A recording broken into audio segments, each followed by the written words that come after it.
నమస్తే రమగారు. నమస్తే జయ. రమగారు, మనకి రకరకాల వ్రతాలు, నోములు, పూజలు ఉన్నాయి కదా! అయితే కొంతమందే చేయొచ్చు. వయస్సుతో సంబంధం. ఏ వయసు వారు చేయొచ్చు, ఏ వయసు వారు చేయకూడదు. లేకుంటే కొంతమంది చేయొచ్చు, చేయకూడదు. ఇలాంటి నియమాలు కొన్ని వింటున్నాం. అసలు ఇది ఎంతవరకు కరెక్టు? వ్రతాలు కానీ, నోములు కానీ, ప్రత్యేకమైన పూజలు కానీ, ఇప్పుడు కార్తీక మాసం, కార్తీక నోములని, కార్తీక పురాణం అని, నెక్స్ట్ మాఘమాసం వస్తుంది. అట్లా మనం ప్రతి మాసానికి ఏదో ఒక ప్రత్యేకత ఉంటుంది. ప్రత్యేకమైన నోములు కూడా ఉంటాయి కదా! కుటుంబ ఆచారాల ప్రకారం, మన సాంప్రదాయం ప్రకారం కొన్ని చేస్తుంటాం. పుట్టింట్లో వాళ్ళ ప్రకారమో, మెట్టినింటి ప్రకారమో. అలా కాకుండా ఇంకా ప్రత్యేకమైన నియమాలు ఇలాంటి పురాణాల్లో ఎక్కడైనా ప్రస్తావించడం జరిగిందండి? ఎందుకు అడుగుతున్నానంటే, కొంతమంది మనకి కామెంట్స్ రూపంలో అడుగుతూ ఉన్నారు. అంటే ఇది మనము డిస్కస్ చేయటానికి, మాట్లాడటానికి కొంత ఇబ్బంది అనిపించిన ఒక క్వశ్చన్ ఏం రేస్ చేశారంటే, వితంతువులు, భర్త చనిపోయిన మహిళలు ఇలాంటి వ్రతాలు కానీ, పూజలు కానీ చేసుకోవచ్చా అన్న ఒక క్వశ్చన్ చూసాను నేను. సరే, అసలు నిజంగా మన పురాణాల్లో దీని గురించి ఏమన్నా చెప్పటం జరిగిందా?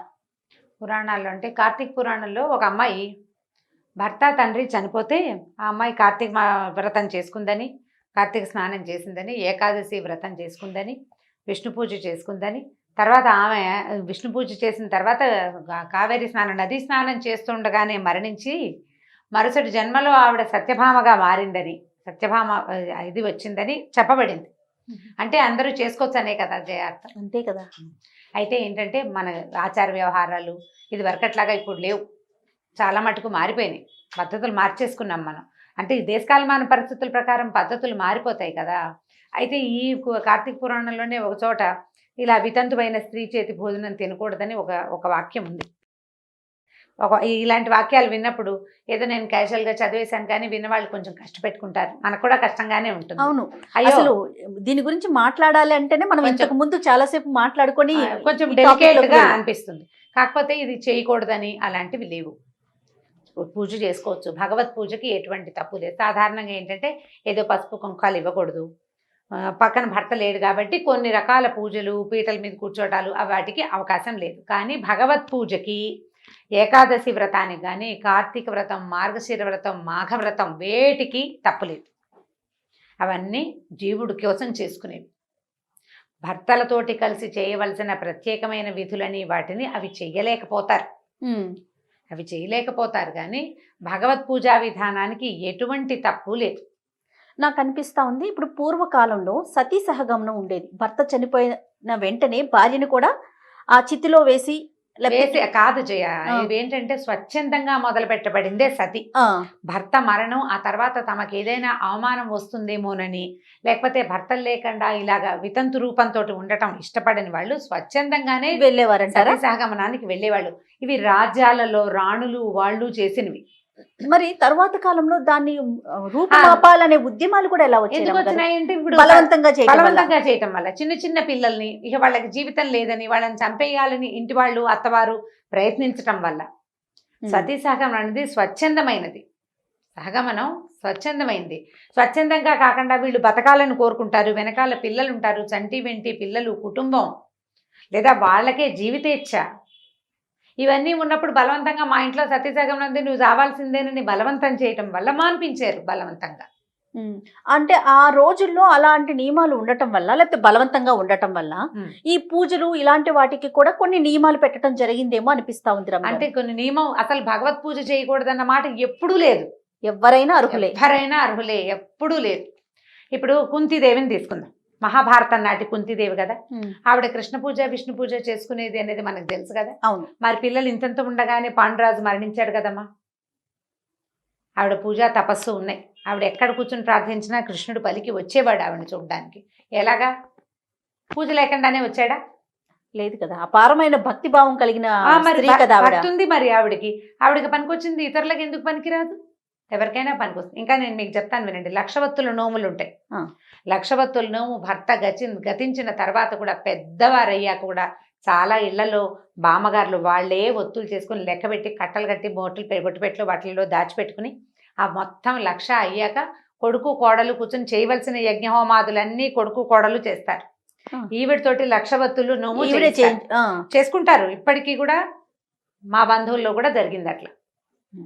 బాబాయ్ గారు లేకపోయినా మా పిన్ని గారు ఒక ఆవిడ వాళ్ళ కుమారుడు కోడలు చక్కగా చేయించారు. జరుగుతాయి, అవి ఉండేవి, అప్పుడు ఉన్నాయి, తర్వాత కూడా ఉన్నాయి. కొన్నిటికి పనికిరావు. ఇదేదో మాట్లాడతారు జయ. ఇప్పుడు మా నాన్నగారు లేరు, నా పెళ్ళికి మా అమ్మ అక్షింతలు వేయలేదా? మా నాన్న ఉంటేనే అమ్మ, కాకపోతే కాదా? అమ్మ అమ్మే కదండి. అమ్మ అమ్మే కదా ఎవరికైనాను. మన తాతగారు లేరు, మా నాయనమ్మ అక్షింతలు వేయదు. ఎందుకు వేయరు? అక్షతలు ముట్టుకోకూడదు, పసుపు ముట్టుకోకూడదు, బొట్లు అవి పెట్టరు. ఏవో ఒకటి రెండు సిద్ధాంతంగా చేయకూడదు అనుకుంటారు. నాయనమ్మకి దండం పెట్టడం, మా అమ్మకి, మా నాన్న లేకపోతే మా అమ్మకి దండం పెట్టకూడదు అన్న మాట ఉందా ఎక్కడైనా? ఎప్పటికీ అమ్మ అమ్మే కదా, ఆవిడ స్థానం ఆవిడదే కదా. ఆవిడదే కదా. అక్కడ తల్లి కదా, మనిషి ఉన్నారా లేదా అనేది తర్వాత విషయం, అది వేరే విషయం. అది మిగిలిన వాళ్ళకి, నాకు అక్కర్లేదు. నాకు అంటే వ్యక్తికి అక్కర్లేదు, నేనని కాదు, వ్యక్తులకు అక్కర్లేదు, అసలు అది అవసరమే లేదు. కొన్ని పనికిరావని పెద్దవాళ్ళు భావిస్తారు. ఆ రెండు మానేసుకుంటే సరిపోతుంది. వాళ్ళు చక్కగా పూజా విధానం అన్ని చేసుకోవచ్చు వాళ్ళ దారిని వాళ్ళు. అది పనికిరాదన్న మాటే లేదు కదా. జీవుడు ప్రతి జీవుడికి దేవుడు సమానమే కదండి. అందరికీ సమానమే. ప్రతి వాళ్ళు భగవత్ పూజకి అర్హులే. అందులో ఎటువంటి నియమము లేదు, దానికి అసలు తప్పే లేదు. ధర్మసింధువులో కూడా ఎక్కడ అయితే ఏంటంటే విధవా భోజనం పనికిరాదు అన్న ఒక వాక్యం అందులో పర్టికులర్గా ఒక సందర్భంలో అని చెప్పారు.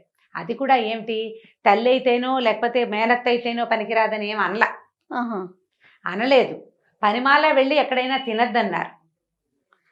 ఇంట్లో అయితే పర్వాలేదు, అసలు ఆ మాట చెప్పబడలేదు అందులో చెప్పబడలేదు. ఇప్పుడు ఒక బ్రాహ్మడు ఆయన ఏకాదశి వ్రతమో ఏదో వ్రతం చేసుకున్నాడు, సాయంకాలం భోజనం చేయాలి. అతనికి ఉన్న తల్లి ఒకతే ముసలావిడ, తండ్రి లేరు, ఎక్కడికి వెళ్ళి తింటాడు?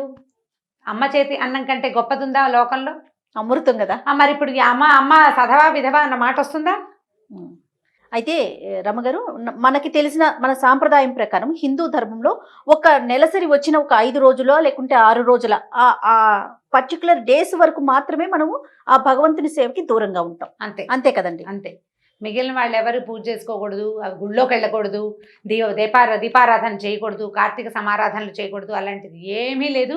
చాలా కథల్లో ఇప్పుడు నేను పూర్తిగా నిర్ణయ సింధువు, ధర్మ సింధువు అవి గట్టిగా చదివిన దాన్ని కాను. కానీ ఏ పురాణంలో, ఇప్పటికి పురాణాలు, దీనికి మనం కార్తీక పురాణం చేయడం కోసం ఎన్ని పుస్తకాలు తిరిగేశాను నేను. అవును, ఎక్కడా కూడా చెప్పబడలేదు. చెప్పబడలేదు. అలాంటిది అసలు లేనే లేదు. ఒకవేళ ఉందనుకోండి, ఎవరో రాసిందే, అది భగవంతుడు చెప్పింది అయితే కాదు. ఇప్పుడు ఒక అమ్మాయిని, ఒక స్త్రీకి పుట్టాలని, అది పెరగాలని, పెళ్లి చేసుకోవాలని, సంతానాన్ని పొందాలని, తర్వాత భర్త గతించాలని నువ్వు చేసావా? భగవన్ నిర్ణయం కదా. ఇప్పుడు ఆ జీవుడు ఏ అమ్మాయికి అయితే భర్త లేడు, ఏ స్త్రీకి అయితే భర్త లేడు, ఆమెకు మరణించడానికి, ముక్తిని పొందడానికి అర్హత లేదా? ఉంది కదా. అంతే, అందరూ సమానం కదా. ఇప్పుడు ఎవరైనా సరే జీవుల్లో, ఇప్పుడు ఎవరైనా భర్త ఉన్నా, భార్య ఉన్నా, లేకపోయినా, భర్త లేకపోయినా, ఈ మొత్తం జీవులు అందరి లోపల ఉన్న ఆత్మలు పరమాత్మ యొక్క ముక్కలే. ప్రతి జీవికి అర్హత ఉంది, అందులో ఎటువంటి అనుమానము లేదు.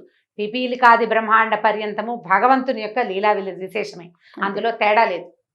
ఒకవేళ ఎవరైనా అది కాదనంటే వాళ్ళు సరిగ్గా చెప్పట్లేదని అనుకోవాలి. మీరు అన్నట్లుగా ప్రత్యేకమైన పూజలు ఏదైనా అంటే భార్యాభర్తలు కలిసి చేయాల్సి, పీటల మీద కూర్చొని చేయాల్సిన వాటికి, భర్తతో కలిసి చేయవలసిన వాటికి అతను లేడు కాబట్టి, ఆవిడ చేయలేదు కాబట్టి, ఇంకొకళ్ళని ఎవరినైనా కూర్చోబెట్టి చేయించుకోవచ్చు, అంతే. అది కూడా ఏంటంటే మరి మన ముందు కాలాల్లో అలా కూడా ఉండేదో కాదో మనకు తెలియదు. మనకంటే ఒక 600-700 సంవత్సరాల క్రితం ఎలాంటి పద్ధతి ఉందో తెలియదు. మనకు ఒక 300-400 వరకే మనకు తెలుసు. అవును, ఆ కథలు, ఆ సాహిత్యమే మనం చూస్తాం. ఆ కథల్లోనే చిట్టి పిల్లలకి పెళ్లిళ్ళు చేసేయటము, వాళ్ళ భర్తలు మరణించగానే వీళ్ళకి గుండు చేయించి ఇంట్లో కూర్చోబెట్టడం, సిగ లేకుండా చేసేసేయటం, ఓ మూల కూర్చోబెట్టడం, వాళ్ళతో పని పాటలు చాకరీ చేయించుకోవటము, అవే మనకు తెలిసిన కథలు. ఇంతకు ముందు ఏం జరిగేదో మనకు తెలియదు. చాలా కాలం క్రితం ఒక రాజావారి ఇంట్లో, ఒక రాజుల కుటుంబంలో పెళ్లి శుభలేఖ వచ్చింది మాకు. ఆ శుభలేఖ ఎవరి పేరు మీద వేశారంటే పిల్లవాడి నాయనమ్మ గారి పేరు మీద వేశారు. ఇది నేను ఎప్పుడు సంగతి చెప్తా, ఒక 23-24 సంవత్సరాల క్రితం అనుకుంటున్నాను నేను. 23 ఏళ్ళు అయినా అయింది. ఇదేంటండి ఎవరో పెద్దావిడ పేరు వేశారు, వాళ్ళ అమ్మగారి పేరు అంటే కాదు, వాళ్ళ నాయనమ్మ పేరు అని చెప్పారు. తాతగారు లేరు, తండ్రి వాళ్ళ అమ్మగారి పేరుతోటి శుభలేఖ వేశారు పిల్లాడి. అంటే శుభలేఖ వేయటానికి తల్లుల పేరు పనికొస్తుంది. గౌతమిపుత్ర శాతకర్ని చెప్పుకుంటున్నాం మనం.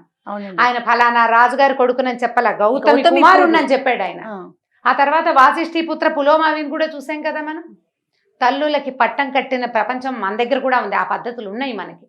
సీతారామ కళ్యాణం అంటాం కదా అంతే, అమ్మగారు, మనందరికీ సీతగా తెలిసినది, ముందు. మనందరికీ తెలిసిన సామాన్యమైన ముందు. మాట. సీతే ముందు, సీతే ముందు, అందులో ఎటువంటి అనుమానము లేదు. జానకి రాముడు. ఇప్పుడు ఎలా అంటే ఇది విధానాలు మారుతూ మారుతూ వచ్చాక మనం ఈ మూల కూర్చోబెట్టడం అనే ఒక ఇది ఏర్పడి, ఆ మూల కూర్చోబెట్టిన రోజుల్లో కూడా లక్షవత్తులు నోములు చేయించారు. ఆహా.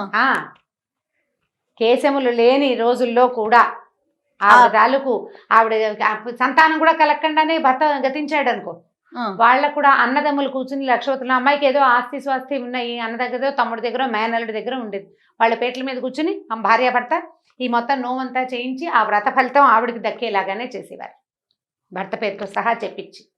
ఇప్పుడు ఆ పద్ధతి ఉంది.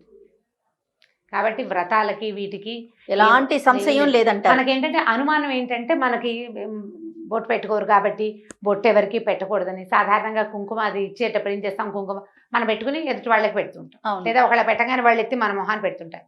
కొంచెం మనం అది మానేస్తాం కాబట్టి, కుంకుమ అది తీసుకోవటం అవి మానేస్తారు కాబట్టి మన పనికి రాదన్న భావన మనకు అట్లా అలవాటై ఇది తప్పు చేయకూడదు అని లోపల శంకగా ఉంటుంది.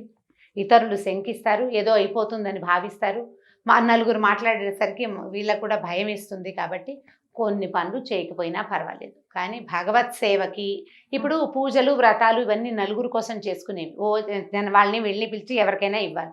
నువ్వు చేసుకునే పూజకి ఏముంది, నోము ఇది వేరు కదా. నోము అనగానే వాయనం తాంబూలం, పూజ భగవంతుడికి ఇచ్చేది, ఆయనకి నువ్వు మనిషి అయితే చాలు, నీకు బుద్ధి భక్తి జ్ఞానం ఉంటే చాలు, అంతే, ఇంకేం అక్కర్లేదు.